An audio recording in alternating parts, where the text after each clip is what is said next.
दोस्तों, अगर हम आपसे बोलें कि इंडिया अपनी राजधानी बदलकर किसी और शहर को बना रहा है तो आपके मन में पहला ख्याल तो ये आएगा कि ऐसा कैसे हो सकता है। अगर हम अपनी राजधानी बदलेंगे तो हमें सुप्रीम कोर्ट, राष्ट्रपति भवन के साथ साथ संसद, उन्हें भी तो शिफ्ट करना पड़ेगा। दोस्तों, अगर किसी सिटी का नाम बदलना है तो उसका ही खर्चा 500 करोड़ तक आता है। यहाँ तो हम पूरी कैपिटल को शिफ्ट करने की बात कर रहे हैं। लेकिन दोस्तों, आपको बता दें कि ऐसा इजिप्ट में जरूर हो रहा है। इजिप्ट अपनी कैपिटल शिफ्ट कर रहा है। आपको बता दें कि इस राजधानी को सिरे से बनाया जा रहा है। कौन सी होगी नई राजधानी, क्या होगा इसका नाम, चलिए आज की इस वीडियो में आपको बताते हैं। तो दोस्तों, अभी कुछ टाइम पहले तक कायरो इजिप्ट की कैपिटल थी, लेकिन अब इसकी नई राजधानी कायरो से 48 किलोमीटर दूर बनाई जा रही है, क्योंकि अभी तक इसका कोई नाम नहीं रखा गया है। इसलिए अभी तक इसे न्यू एडमिनिस्ट्रेटिव कैपिटल कहा जा रहा है। और दोस्तों, आपको बता दें कि 2023 तक कायरो के लोग वहाँ शिफ्ट भी होने लगेंगे। और दोस्तों, क्या आपने सोचा है कि ऐसा पहली बार हो रहा है जब कोई कंट्री अपने कैपिटल को चेंज कर रही है? अगर आपके दिमाग में सवाल का जवाब हाँ आ रहा है तो आपको बता दें कि आप गलत हैं। आपको बता दें कि 20वीं शताब्दी में लगभग 16 कंट्री अपनी राजधानी बदल चुकी हैं। चलिए अब आपको इन कंट्री के एग्जाम्पल देते हैं, जैसे कि ब्राज़ील को आज़ादी मिलने के बाद 1960 में अपनी कैपिटल को रियो डी जेनेरियो से बदल के ब्राज़ीलिया कर दिया गया। और इसका सीधा सीधा रीज़न हम आपको बताएं तो वो था नेशनलिज्म। वो अपने पास्ट की कॉलोनियल कैपिटल को बदलकर अपना कैपिटल बनाना चाहते थे। चलिए अब आपको मलेशिया के बारे में बताते हैं कि मलेशिया ने अपने कैपिटल को कुआलालंपुर से बदलकर पुत्रजाया किया। और यहाँ कैपिटल बदलने का रीज़न था ग्लोबल वार्मिंग। अरे दोस्तों, ज्यादा दूर न जाकर अपने पड़ोसी देश को देख लीजिए, जहाँ पाकिस्तान का एक समय पर कैपिटल कराची हुआ करता था, वहीं 1966 में उसे चेंज करके इस्लामाबाद बना दिया गया। अब अगर आपको इसकी वजह बताएं तो वो थी इस्लामाबाद आर्मी हेडक्वार्टर के काफ़ी करीब था। तो दोस्तों, इन सभी एग्जाम्पल से हमें पता लगता है कि अपना कैपिटल बदलना कोई बड़ी बात नहीं है। लेकिन आज के वक्त इजिप्ट अपनी कैपिटल क्यों बदल रहा है, क्या है इसके पीछे की वजह, चलिए हम आपको बताते हैं। दोस्तों, इजिप्ट का अपनी कैपिटल को बदलने की वजह बाकी देशों से काफ़ी अलग है। एक्चुअली दोस्तों, इजिप्ट के कायरो में जनसंख्या विस्फोट यानी कि पॉपुलेशन एक्सप्लोजन हो रहा है। तो दोस्तों, इजिप्ट की करंट कैपिटल कायरो इजिप्ट की सबसे बड़ी सिटी है और इस वक्त कायरो की पॉपुलेशन 22 मिलियन यानी कि 2.2 करोड़ है। और दोस्तों, आपको बता दें कि इजिप्ट की सबसे ज़्यादा आबादी कायरो में ही रहती है। और अगर हम यहाँ के पॉपुलेशन पर स्क्वायर किलोमीटर की बात करें तो वो है 52,237। तो दोस्तों, इन सब चीज़ों को देखें तो आप कायरो में ना तो रहने की जगह है और ना ही ट्रैफिक के मूव करने की, और इसीलिए लोगों को एक जगह से दूसरी जगह पहुंचने में बहुत दिक्कत होती है। अब आप ही सोचिए दोस्तों, इतने धीरे धीरे अगर सरकार का काम होगा तो कैसे देश का विकास होगा। दोस्तों, अब यहाँ भारत सरकार की एक बात काफ़ी अच्छी है। अब क्योंकि कायरो में सारी एडमिनिस्ट्रेटिव बिल्डिंग दूर दूर हैं तो लोगों को परेशानी हो रही है। वहीं भारतीय सरकार सेंट्रल विस्टा प्रोजेक्ट के जरिए सारी मिनिस्ट्री के बिल्डिंग ऑफिस को इतने पास ला रही हैं। और ये central Vista project department of expenditure की वजह से मुमकिन हो पाया है। तो दोस्तों, अब हम इजिप्ट की जनसंख्या वाली परेशानी की बात करें तो यूनाइटेड नेशन एनवायरनमेंट प्रोग्राम की रिपोर्ट के मुताबिक अपनी जनसंख्या को कंट्रोल में रखने के लिए इजिप्ट हर साल 30,000 एकड़ ग्रीन कवर यानी कि हरी भूमि को हर साल इजिप्ट खो रहा है। और दोस्तों, ये कोई आश्चर्य वाली बात नहीं है कि इसकी वजह कायरो की एयर क्वालिटी यानी कि हवा इतनी खराब होती जा रही है कि वो जीडीपी को अफेक्ट करने लगी है। 1% जीडीपी हर साल कम हो रहा है। और दोस्तों, ये परेशानी सिर्फ कायरो की नहीं है बल्कि पूरे इजिप्ट की है, क्योंकि हर साल यहाँ की पॉपुलेशन तेजी से बढ़ती जा रही है। दोस्तों, आपको बता दें कि 1960 से लेकर अभी तक इजिप्ट की पॉपुलेशन 3 गुना बढ़ गई है।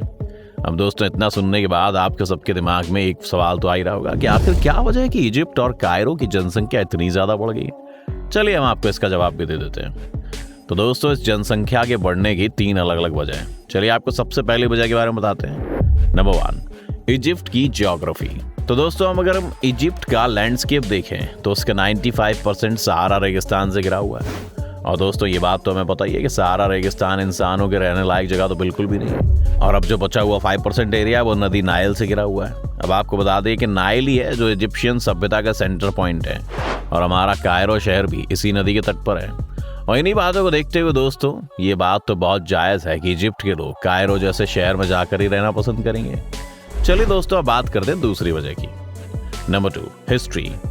तो दोस्तों, नाइल नदी 2 बड़े समुद्र, मेडिटेरियन समुद्र और रेड सी के पास है। तो दोस्तों, यही वजह है कि वो हमेशा से ही ट्रेड फ्रंट भी रहा है। और दोस्तों, यही वजह है कि कायरो को 10 CE में इजिप्ट का कैपिटल चुना गया। और दोस्तों, इसके साथ ही कायरो में बहुत सारा सोना यानी कि गोल्ड है।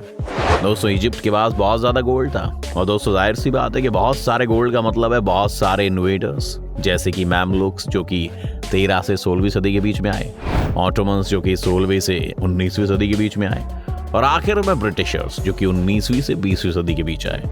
और हर बार ये इन्वेडर्स कायरो को एक्सपेंड करते गए। 1922 में इजिप्ट की आज़ादी के बाद और भी ज़्यादा संख्या में लोग कायरो में आने लगे। तो दोस्तों देखते ही देखते कायरो में रहने लायक जगह खत्म होने लगी, लेकिन दोस्तों फिर भी लोग आते गए, रुके नहीं।